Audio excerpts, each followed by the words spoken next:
I opened up my Twitter app, X app. First thing I saw, Panthers are prowling for a big-name head coach. Watch out for Bill Belichick. I'm so glad I followed Ben Volin, senior NFL writer for the Boston Globe, on Twitter at Ben Volin. I'm sorry, you owe me a white V-neck T-shirt, but because I did spit when I saw that. Has it gone that poorly in New England? We know it has this year. How does this scenario play out where David Tepper convinces Bill Belichick to be his head coach? Sure, and apologies for the white T-shirt. I'll fire one up for you on Amazon and get it out to you, Adam. It's all good. Yeah, I mean, look, up here in New England, it's becoming increasingly clear that Belichick's run with the Patriots, it's coming to an end. Yeah. After this season, it's fourth year after Tom Brady. They've totally bottomed out, 2-9. Mac Jones is either A, totally not the answer, or B, has been completely ruined by Bill Belichick. You know, it's been 24 years. It's okay to admit the party's over. Yeah. It's done with Belichick, but he doesn't want to stop coaching. He wants to continue coaching, and you know that's why that report came out earlier this year of supposedly a long-term contract extension for Belichick. Like, both sides want it known that, you know, Belichick wants it known to Kraft that if you fire me, you owe me a lot of money. And Kraft wants it known to the rest of the league, hey, Belichick's available, but you guys are going to have to trade me for him. So, look, Belichick wants to coach, and even though he's going to be 72, even though it has not ended well here for him, I still think there's enough desperate owners out there. Mm-hmm.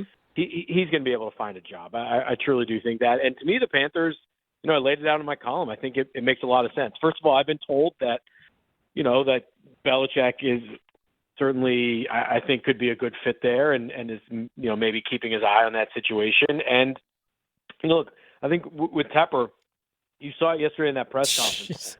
You know, he is so sensitive to the narrative that he's impatient.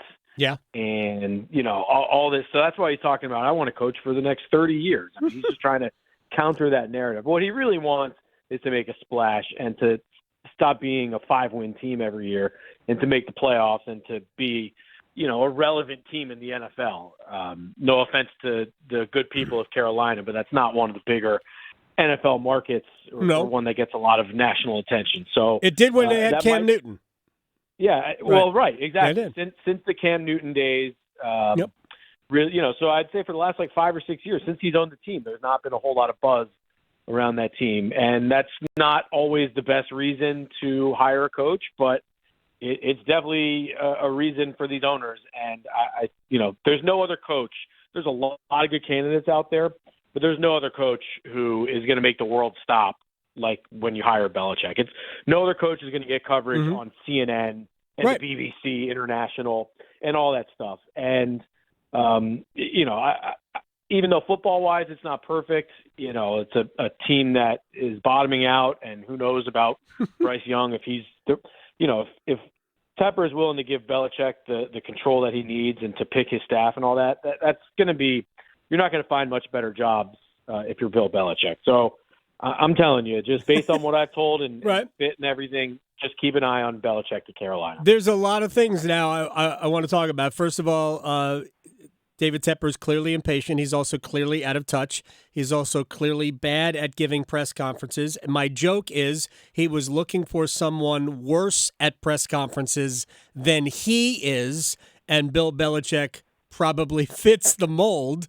or at least at times fits the mold. It is legendary at this point. But if he's looking for the 20 to 30-year coach to eulogize him at his funeral, Bill's probably not the guy. But beyond that, the one thing, and maybe I'm looking at this from the wrong angle.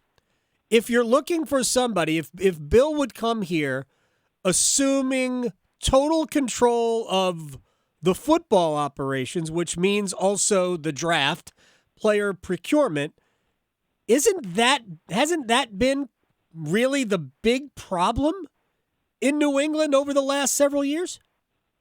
No question. Bill has had full responsibility for the roster, and they've kind of driven it into the ground. But you can always explain away everything. Sure. And, to me, the excuse making here, it can lead to, the end of Brady was a little messier than anyone expected. We tried to plan for the succession with Jimmy Garoppolo, but Brady and Kraft messed that up for me.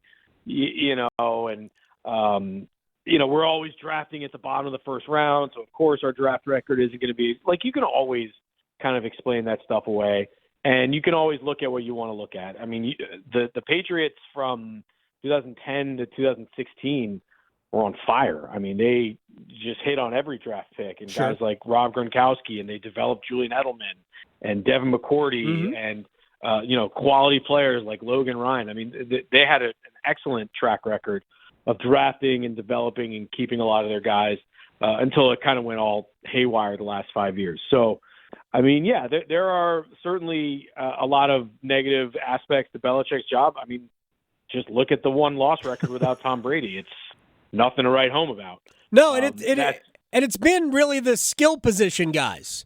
They haven't really had good receivers, good targets to throw to over the post Tom Brady era, and I would argue that the last year of Tom Brady, he didn't have what to deal with, what to throw to. The offensive line was good but not great, and that's how that whole thing came to an end. Belichick has always had a weak spot for wide receivers. Just has always had trouble finding, first of all, drafting the right guys and then developing them. I mean, he did develop Julian Edelman, who wasn't even a college wide receiver. He was a quarterback. You have to give him a lot of credit for and Rob Gronkowski as well. Arguably the best tight end in NFL history. I'm with you. It's not like they're devoid of it, but in 2019 they picked N'Keal Harry over like A.J. Brown and Deebo Samuel and Terry McLaurin. It's a really long list. And then they did it again a couple years ago. They took this kid Tyquan Thornton, who's rail thin and can't get on the field. They took him over George Pickens and a few other guys as well. So they have a weak spot for wide receivers, identifying them, developing them. Belichick, in his final years, he has gotten, I think, more impatient with younger players, just willing to get rid of guys more quickly and not really see through their development.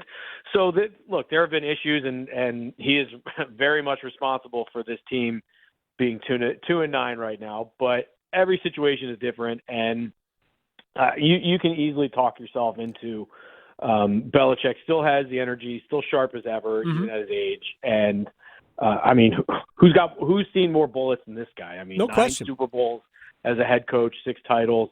And you could say it's all Brady, but that's not fair. I mean, no, Belichick I don't think it is. Belichick deserves a lot of credit for developing Brady and turning him into the champion that he was. Oh, I'm with you. I don't think it's all. I never thought it was all Brady. I thought it was funny, and to me, a little bit coincidental that Brady goes to Tampa and wins in year 1. I would encourage people to go look at that roster. I'm not saying any quarterback would have won with that roster, but they were stacked. So it was an incredibly talented offense with a very good offensive mind as the head coach. So I'm not surprised. And the roster at New England has not been good. The quarterback play has also not been that good. So those two things work hand in hand. But Belichick and Brady, to me, have always made each other in terms of champions. And I think Bill's a great coach. And I tell people who complained, like, how could we go and get Belichick? And I was like, he's the greatest coach ever. Like, I would not allow him to have full reign over personnel, which might be a deal breaker.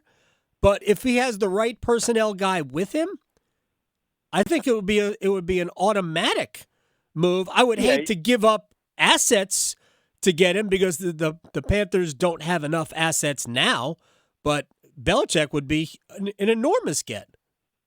I would think so. And at minimum, you want him bringing in his own personnel guy, whether it's Matt Groh, who runs the front office now, or reconnecting with like a Dave Ziegler who just got fired from the Raiders. You want John Robinson from the Titans is someone I've heard that Belichick could be paired with. You know, at minimum, Bill needs to be comfortable. You're not bringing in Belichick if you're not giving him kind of the setup that he wants. And from Belichick's perspective, I mean, Dave Tepper, who can make things happen at the snap of a finger, is better than him. I mean, he's the third richest owner in the NFL. And you have to remember, too, Adam, like, there are a lot of good coaching candidates out there, a lot of young offensive minds especially. I don't know how many of them are going to be into the Carolina job. If you're a first-time head coach, you're worried that Tepper steps on your toes and has fired the last two guys and keeps getting it wrong, and this place is a dead end. Like, the one guy who can deal with all that is Belichick. You know, like, he's not worried about the owner, and he's not worried about, you know, whatever. I mean, so you know, Belichick might make sense just because, you know, if you're a Ben Johnson or even maybe Eric Bieniemy, I mean, I know there's only 32 of these jobs, but I just don't know if this is the one that you want to stake your reputation to. It all depends. For Belichick, yeah, why not? You know, if the money's right, why not? Depends on the guaranteed money. I mean, Frank Reich's going to get paid for another 3 years and however many games there are left. Matt Rule's still going to get paid from two entities to be the head coach at Nebraska. So it's a great retirement plan. So I'd jump at it. And if he fires me after 6 games because, you know, it doesn't go well, I can always say, really, the problem isn't me. The problem is him, because I think the narrative has already flipped there. I think most people believe the problem is David Tepper. So maybe there is some runway for a young up-and-comer to take a chance on this, but I agree with you that it will certainly not be somebody who has other options, because it's got to be well down the list. And look, all coaching contracts are guaranteed. So if you're Ben Johnson, he's going to get head coaching offers, or even like Eric Bieniemy. So, you know, if you get fired by the Panthers, you're collecting a nice fat check, but that's going to hurt your opportunity, your chances of ever being the head guy again. And you don't want to be saddled with a 4-13 record or anything like that. So it's not just the money. The money's going to be there for these coaches no matter what. You want the right opportunity, especially if it's your first time. So someone's going to take this job, but I think Tepper's going to have a harder time getting a young up-and-coming coach as opposed to just throwing a boatload of money at Belichick and giving him whatever he wants. It would be hysterical. How do we've had coaches move before. What did John Gruden fetch from the Raiders to Tampa? I don't have it off the top of my head. It's usually a first-round pick. I mean, I know last year Sean Payton. That eliminates the Panthers. Well, you could always look. There's the future too, but you know, so you could always say, well, we'll give you a 2025 first-round pick. But man. I don't think for Belichick you have to give up that much. You know, Sean Payton was in demand.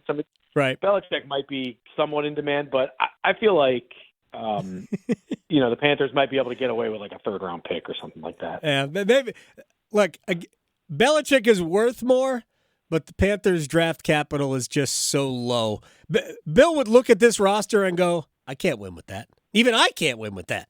I couldn't win with what I had in New England. How am I going to win with that? To me, it's the worst offensive roster in the league. And that's knowing that the Jets also play football professionally. But I mean, up here, it's not much better. I mean, it's pretty grim when you watch this offense up here. But look, Belichick, there are going to be questions about whether he's the guy to turn that offense around, to turn that team around. You know, not having the first-round pick certainly hurts. But, you know, if you're Tepper and you're looking to bring some buzz to your team, some attention, and, you know, you want to, you know, ideally you have Belichick for the next 3, 4, 5 years. Like, there aren't too many coaches you could kind of pencil in for that kind of tenure. So I think there's a lot of reasons for Carolina to be in on a coach like that. Oh, I agree. There are a lot of reasons. And if David Tepper can hire Bill Belichick, I think he is the best coach to elevate this team to a 5-win football team. I don't think anybody else could get this group to 5 wins, but Bill Belichick might be good enough to do that. Ben Volin, senior NFL writer for the Boston Globe, at Ben Volin on Twitter. I appreciate your time, man. It was very gracious of you to come on. Hopefully we can do it again. Awesome. Thanks a lot, Adam. You got it. Ben Volin here on the Adam Gold Show.